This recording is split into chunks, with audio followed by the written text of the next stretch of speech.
नमस्कार साथियों। समता पार्टी के नामाकरण के बाद समता पार्टी के वरिष्ठ नेता आदरणीय नीतीश कुमार जी से नवभारत टाइम्स के वरिष्ठ पत्रकार श्री सुभाष पांडे ने एक लंबा साक्षात्कार किया 25 अक्टूबर 1994 को।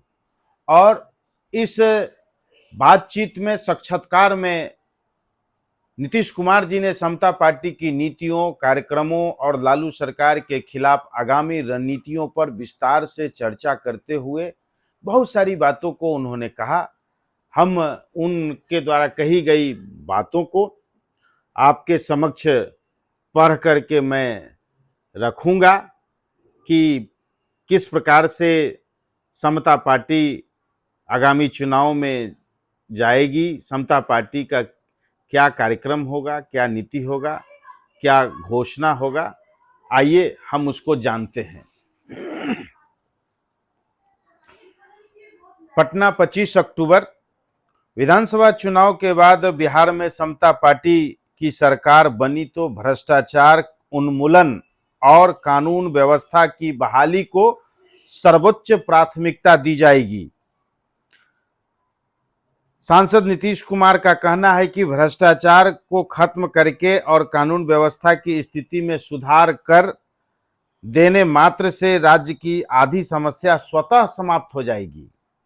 मुख्यमंत्री पद के प्रबल दावेदार सांसद नीतीश कुमार ने नवभारत टाइम्स से लंबी बातचीत के दौरान समता पार्टी की नीतियों और कार्यक्रमों पर विस्तार से प्रकाश डालते हुए कहा कि कानून व्यवस्था हमारी पहली प्राथमिकता होगी। भ्रष्टाचार को समाप्त कर विकास की गति को तेज किया जाएगा। उन्होंने कहा कि पिछले 5 साल के दौरान सर्वाधिक नुकसान बिहार की सुसंगठित बाजार प्रणाली को चौपट कर दिए जाने से हुआ है। ऐसा नहीं है कि यहाँ के लोगों की क्रय शक्ति में अचानक कोई कमी आ गई है। उद्योग और व्यापार से जुड़े लोगों को भयादोहन करके राज्य से बाहर भगा दिया गया है। बड़े पैमाने पर पूंजी निवेश को प्रोत्साहन देकर बेरोजगारी की लगाम कसने की कोशिश की जाएगी। उन्होंने कहा कि बिहार की वित्तीय स्थिति को सुधारने के लिए मंत्रियों और उनके शाही खर्चे पर अंकुश लगाया जाएगा। सरकारी विमानों और हेलीकॉप्टरों की अंधाधुंध उड़ान पर पाबंदी लगाई जाएगी।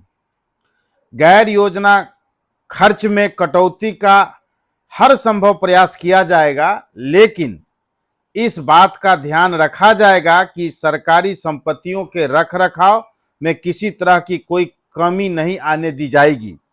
श्री कुमार ने कहा कि रखरखाव पर खर्च में कटौती करने के कारण राज्य की अरबों रुपए की बहुमूल्य संपत्ति पिछले वर्षों के दौरान नष्ट हुई है। समता पार्टी के नेता ने कहा कि विकास की ठप पड़ गई गाड़ी को बढ़ाने के लिए आंतरिक संसाधनों को बढ़ाया जाएगा। इसके लिए उनके पास ठोस तर्क हैं। आगे कहते हैं, कर प्रणाली का सरलीकरण किया जाएगा। उन्होंने कहा कि राज्य की मौजूदा बिक्री कर प्रणाली व्यापार विरोधी है। यह सरकारी खजाने को भरने के लिए नहीं बल्कि वसूली कार्य से जुड़े अधिकारियों की जेब भरने के लिए है। कहते हैं, इस राज्य में वित्त निगम भी है। लालू प्रसाद के 4.5 साल के शासनकाल में इसने एक भी औद्योगिक इकाई की स्थापना के लिए वित्तीय सहायता उपलब्ध नहीं कराई। ऐसे सफेद हाथी को बनाए रखने का औचित्य क्या है? समता पार्टी की सरकार बनी तो लघु कुटीर उद्योग को हर संभव सरकारी संरक्षण दिया जाएगा। उन्होंने कहा, टाटा उद्योग समूह का जनसंपर्क अधिकारी बनने से बिहार सरकार का कल्याण नहीं होगा।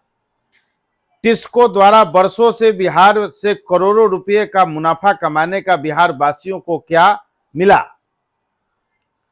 अब यह कंपनी अपना दूसरा संयंत्र बिहार से बाहर लगाने की जो तैयारी कर रही है। श्री कुमार कहते हैं कि बिहार चैम्बर के प्रतिनिधियों से एक दौर की बातचीत हुई है। जल्द ही एक दौर की और बातचीत होगी। इसके बाद पार्टी की उद्योग और व्यापार नीति की घोषणा करेंगे। उन्होंने कहा कि खनिजों की मूल्य पर आधारित रॉयल्टी के लिए केंद्र सरकार पर दबाव डालेंगे।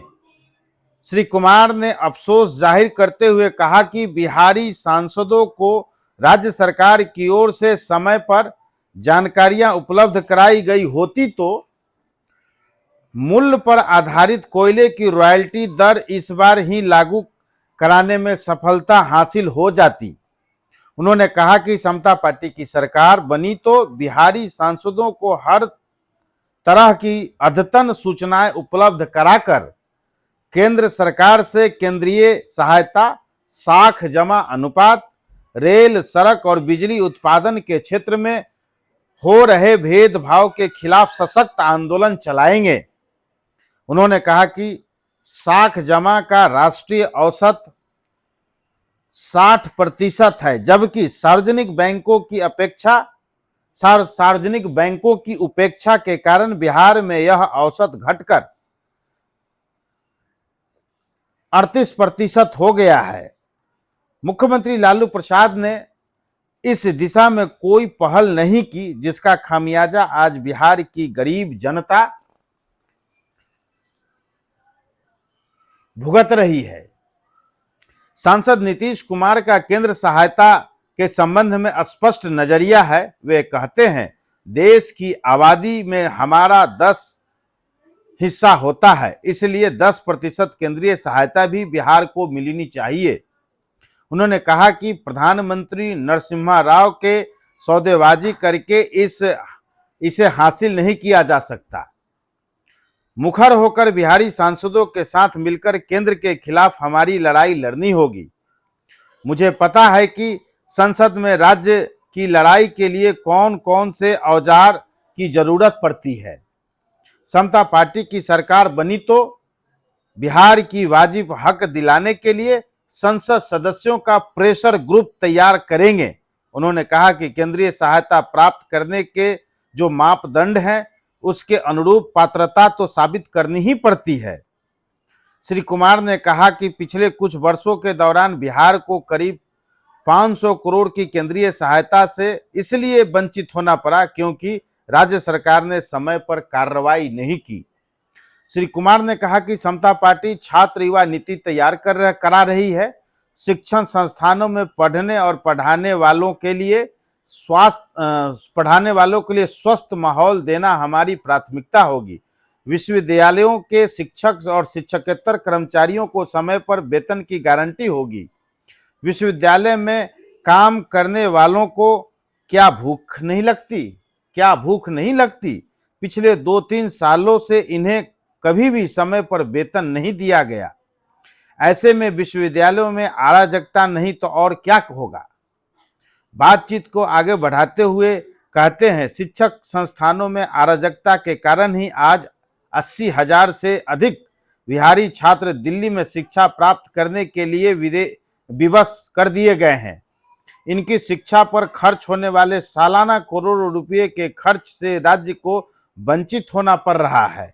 उन्होंने कहा कि रोजगार को मौलिक अधिकार का संविधान में दर्जा दिलाने के लिए उनकी पार्टी बिहार की युवा शक्ति को गोलबंद करने का प्रयास करेगी।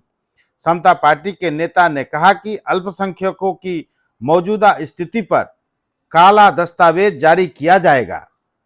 कब्रिस्तान को नए सिरे से नापी कराकर उसकी घेराबंदी को प्राथमिकता दिया जाएगा। अल्पसंख्यक वर्ग के लोगों को स्वरोजगार के लिए बिहार राज्य अल्पसंख्यक वित्त निगम को प्रभावी और कामकाजी संस्था बनाने की दिशा में कार्रवाई की जाएगी। उन्होंने कहा कि अल्पसंख्यकों को सिर्फ वोट बैंक के रूप में इस्तेमाल नहीं करेंगे। उन्होंने सवाल उठाते हुए कहा कि भागलपुर और सीतामढ़ी के दंगों के अभियुक्तों का क्या हुआ? मुख्यमंत्री क्या इसका जवाब दे पाएंगे? पूर्व कृषि राज्य मंत्री रह चुके श्री नीतीश कुमार ने कहा कि कृषि का विकास करके बिहार को उन्नत राज्यों की बराबरी में लाया जा सकता है। उन्होंने कहा कि मेरे कार्यकाल में ही वर्षा पर आधारित खेती के लिए सरकार ने वाटर सेट प्रोग्राम शुरू किया था। राज्य के करीब 300 प्रखंडों का इसके लिए चयन भी किया गया था। इस पर खर्च होने वाली राशि केंद्र सरकार उठाने के लिए तैयार थी, लेकिन मुख्यमंत्री लालू प्रसाद की सरकार इस कार्यक्रम पर एक भी पैसा नहीं खर्च कर सकी। आंध्र प्रदेश, गुजरात और महाराष्ट्र जैसे राज्य इसका उपयोग करके काफी आगे निकल गया।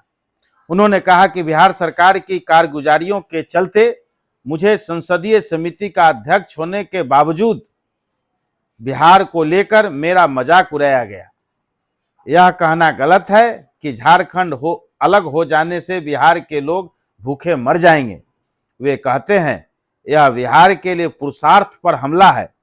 श्री कुमार कहते हैं कि कृषि का विकास करके ही आज पंजाब और हरियाणा राज्य बहुत आगे निकल चुका है।